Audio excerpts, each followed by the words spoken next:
First things first, I did not take a single AP class. Yeah, that's right. Let's get on with the video. Someone told me long ago, there's a calm before the storm. I know. Alright, this is it. The most requested video of all time. And that is my stats and my ECAs. How the hell did I get into both the computer science department of Georgia Tech and University of Michigan and got waitlisted at UCLA and UC Berkeley Computer Science School of Engineering, being an international student. And honestly speaking, my grades are probably the most average ones you would see in a college decision video like this. I've seen people with 1590s and 1600s get rejected in the same schools that I got into, and I've seen people with even lower stats get into my universities, and that clearly shows that stats are not everything. In fact, stats are just a small portion of your entire application. So yeah, with no further ado, let's get on with the video. Alright, so I got into 18 schools out of the 30 that I applied to, and out of those 12 universities, 2 of them were waitlist from UCLA and UC Berkeley, and 2 of my decisions have not arrived yet, which includes one from NTU in Singapore and University of Waterloo in Canada. So yeah, I got only 8 rejections, and that is pretty alright if I consider myself as an international student applying to computer science, the hardest major, blah blah blah. So let's get on. So starting with the personal information, it's pretty simple. It's all about me. I don't have any US background, no military background, nothing. So my citizenship is Bangladeshi, and both my parents are doctors. Education, I only read in one school, Chittagong Grammar School. My class rank is like, our school does not do class rank, but if you compare it, it's in the top 5 percentile for I'm like 100% sure about that. And yeah, about the courses. Alright, so my school does Cambridge courses, so we don't have any AP classes or IB classes. We have O-levels and A-levels. So in my O-level, I took 9 subjects. Those were physics, chemistry, biology, maths, additional maths, English, BD studies, Bengali, and computer science. And I got all A stars, that means all 90 plus. That is the highest score you can get. And then comes in my AS level exam in grade 11, I took 5 subjects. Normally the range of subjects people take is on average 3, but people take 4, but I opted for 5. Those included maths, physics, chemistry, biology, and computer science, and I got all A's. So that's the highest that you can get to. So yeah, these are not that great because thousands of others have the similar result. So yeah, I needed to show my excellence in somewhere else so that I would get, a chance to get selected. So yeah, that was basically it. And about honors, this portion was really difficult for me to fill up because our school does not do honors. We don't have any national honor society, probably, which you guys call it over there. But there's this award that is given to a student every single year based on his overall performance, not only academic performance, like more like a valedictorian, but it's given every year. So I'm a 6 times Directors Award winner in my school, probably the highest in the school's history. Then student laureate is given every single month of it's given every semester. We have 3 semesters in a year, and so I'm the 24th time laureate of my class. I have a Daily Star award, which is given by this huge news agency after you do a proper good result in your Cambridge examinations. I was a science fair runners-up in my school back in grade 9, which is the sophomore year of high school, and I was the 2nd runners-up of my biology Olympiad in grade 11. These probably did not count because I applied for computer science, and these were more like a science background. So yeah, and my future plan, computer programmer or analyst, PhD doctorate. Now comes the fun part, my ACT scores and my ACT scores.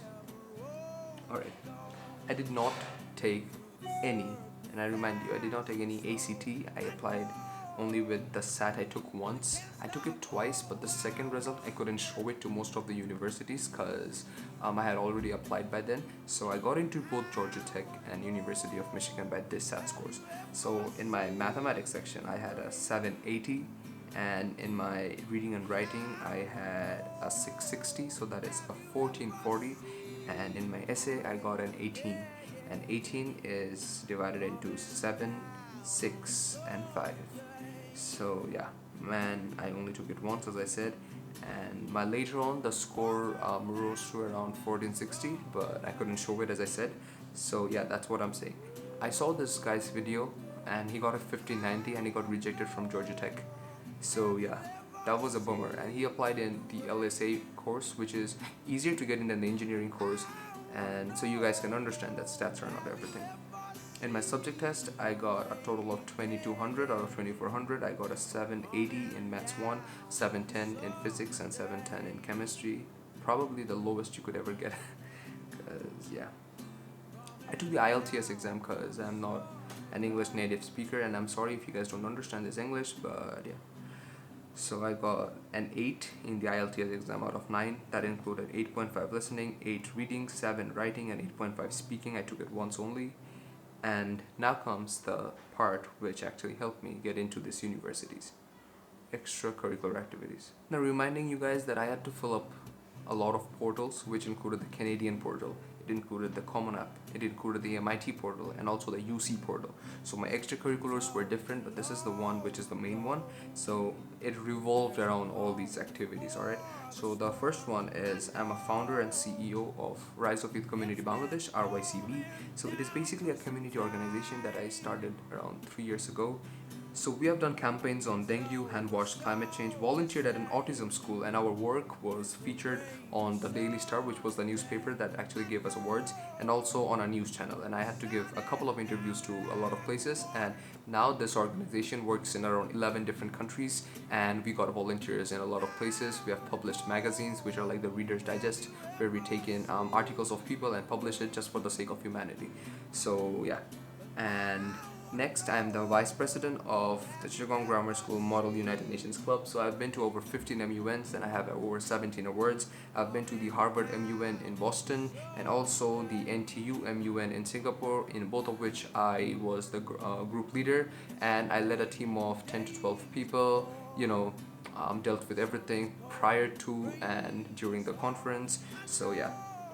And as I applied computer science, I had to show them that I had some work experience. So I was a software engineer intern at an hospital known as the Holy Health Hospital. So my basic work was to know about the patient management system, like for example a patient gets in, what happens in the reception, and about everything that happens inside the server rooms. So yeah, that was basically it. And also, if you guys didn't know, I am a content creator on YouTube. So basically when I uploaded this entire thing, I had around 75,000 views, but now I have over 100,000 views. So yeah, this is also taken into account. So remember that it's not only about studying, it's about being versatile, because holistic is the process by which they take in people. So if you show that you are a boring person, all you did in your entire life was study, study, study, they won't take you in. Of course, some of the universities rejected me, but honestly speaking, the engineering course is way stronger in Umich and Georgia Tech than any other Ivy League, probably except Princeton and Cornell. So yeah.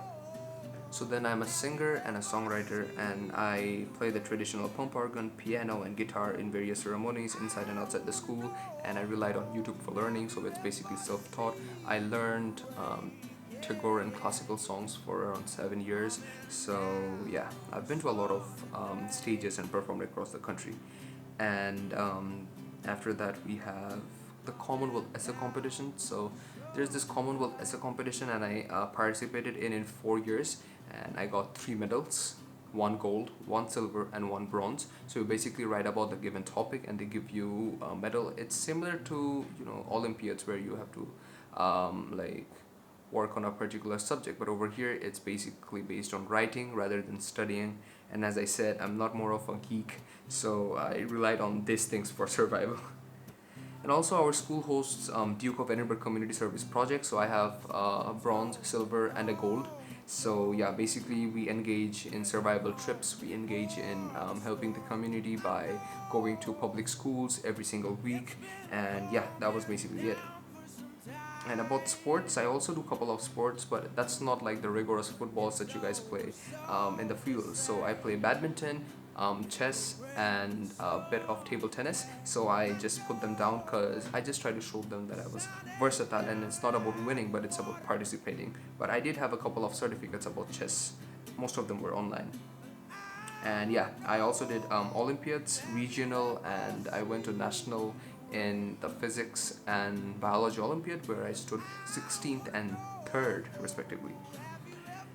And lastly, I'm a travel vlogger and a photographer. So if you guys didn't know, I've been to over 20 countries, and every time I go there, I make travel vlogs, and I capture the journey, and through commentary, I show people that how amazing these places are. So those were a wrap up of the 10 ECAs that I put in the Common App. So guys, this was basically about the Common App journey. There's gonna be a further video on the essays, and also a further video on the 20 ECAs that I put in my UC application that got me into 3 UCs and got me into 2 waitlists, and I applied to 5 of them. So I had no rejections from any UC schools. So that's gonna come very soon. If you guys have any question, drop them down below. And I'm saying this over and over again. After a particular threshold, academics does not matter. I got into Umich and I committed in University of Michigan, if you guys didn't know already. So go Blues and go Wolverines. And I have seen people with 1590s and 1600s tell me that in their classes, in their classrooms, there were at least 40 people with a perfect score and they did not get in. So yeah, stats are not everything. Focus on academics, but focus on, have the same focus on ECAs, have the same focus on your essays, because all this thing are like, a jigsaw puzzle. All right, you put the pieces and show them that the entire puzzle is formed. So yeah, stay funky, stay blessed, and subscribe to DB Long. Oh, have you ever